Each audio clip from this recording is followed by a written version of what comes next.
Good morning. Today I'm going to address the problem of overdiagnosis and overtreatment in cancer. Since I came to this country back in 1977, the strategy for treating cancer that we've been using is very simple. Try and kill every last cancer cell. When a cancer is detected early, that's easy to do with the currently prevalent techniques, like we can just remove the whole tumor, that's surgery. Or in stage 1 and 2, we can follow surgery by radiation therapy or chemotherapy. This is called adjuvant treatment. Adjuvant means essentially giving treatment for cancer when there is no detectable cancer, even microscopically, just to make sure that the residual disease, anything left behind, is also taken care of. Why do we give adjuvant therapy? Because after removing the tumor, experience and observation showed that some patients regularly relapse back with cancer, and so we suspected that we have left microscopic tumor behind. Now, all along, since President Nixon declared the war on cancer, one thing has been very obvious, that the best chance to cure cancer is if it's detected early. The earlier, the better. So obviously attempts were made to see if we can monitor healthy individuals for the presence of or appearance of early cancer. And the 4 most commonly used screening measures are Pap smear for cervical cancer, colonoscopy, which is regularly performed in older individuals to detect colorectal cancer, mammography for breast cancer, and PSA, which stands for prostate specific antigen, which detects prostate cancer early. After using these screening measures for decades, several things became clear. Pap smears were extremely good in detecting early cervical cancer and really have helped take care of these women and has been curative. Colonoscopy, when it detects colorectal cancer, has also dramatically changed the outcome. And early detection has led to curative treatments once again. The problem with PSA and breast cancer was a little different. So for example, let's take prostate specific antigen for prostate cancer. As soon as PSAs started getting done, more and more lesions were picked up. So literally PSA became the poster child of seek and ye shall find. Older men were put through aggressive surgeries that can often lead to erectile dysfunction and incontinence. So these were not benign procedures. These had serious side effects.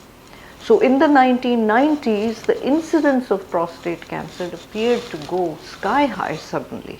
Why? Because earlier and earlier cancers were now being detected and treated. But with time it became clear that some of those tumors had a natural history which would not have caused problems for years and years. So what's the point of treating an older individual with such aggressive treatment leading to serious side effects if the tumor was not going to be a problem for 20 years? And so with that, the practice changed dramatically once again, and rising PSAs were followed, no immediate radical measures were taken, especially in older men.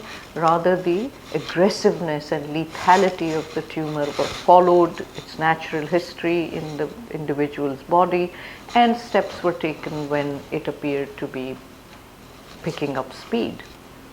And so once again the incidence started to fall, because now higher PSA were just ignored without even a biopsy unless they proved to be progressive. So, but still, PSA has saved the lives of millions of men just because aggressive tumors were picked up early.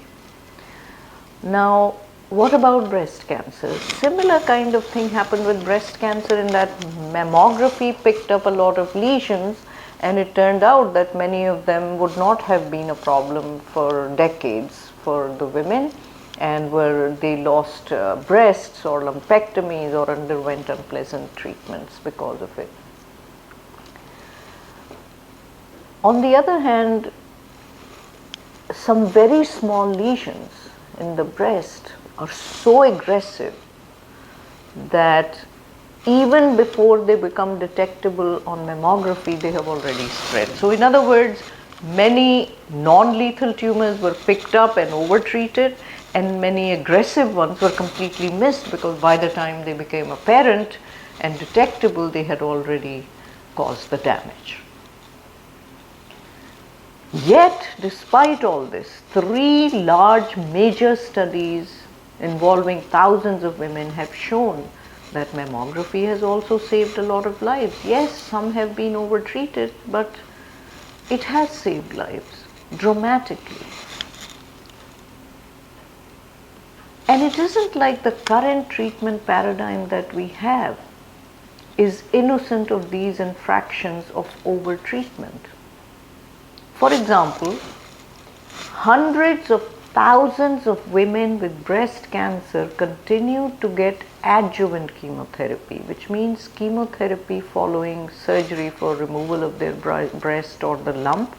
Why? Because we feel that some microscopic tumor could be left behind, which we should be able to kill with repeated courses of chemotherapy or hormone therapy.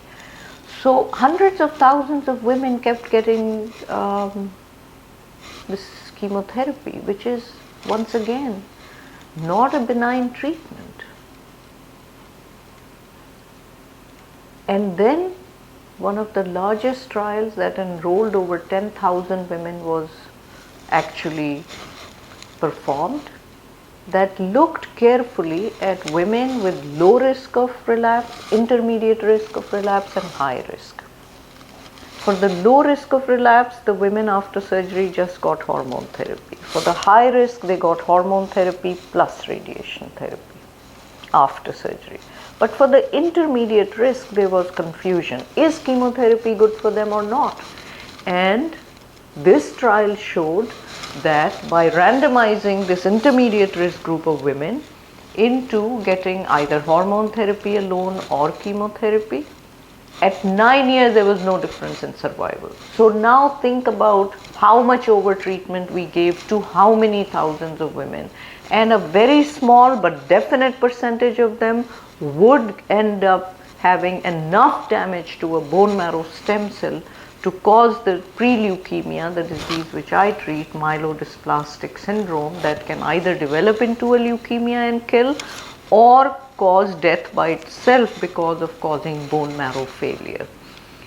So, by saying that the screening measures can lead to overdiagnosis and overtreatment, yes, in a small percentage of patients we may be overtreating some women by removing their breasts early, or some men with the prostate issue.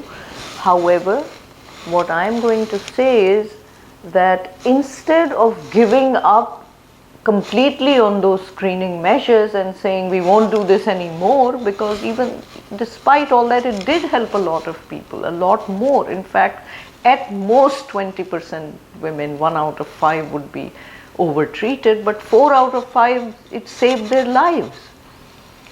Screening measures. So the idea is, how can we work on those 20% to make the screening more accurate? Number 1, pick up lesions even earlier. Number 2, learn to distinguish between lesions which are going to cause problems, and those whose natural history is going to be more or less very slow and benign.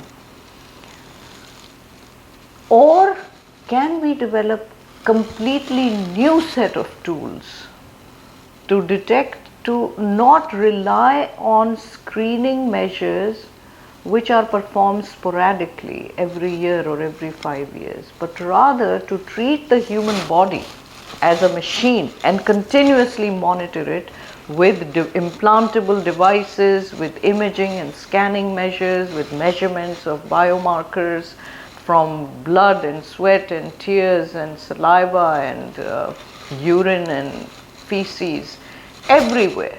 Why not try to improve on the screening measures instead of simply condemning the whole field by saying overdiagnosis, overtreatment, so let's not do screening? Thank you.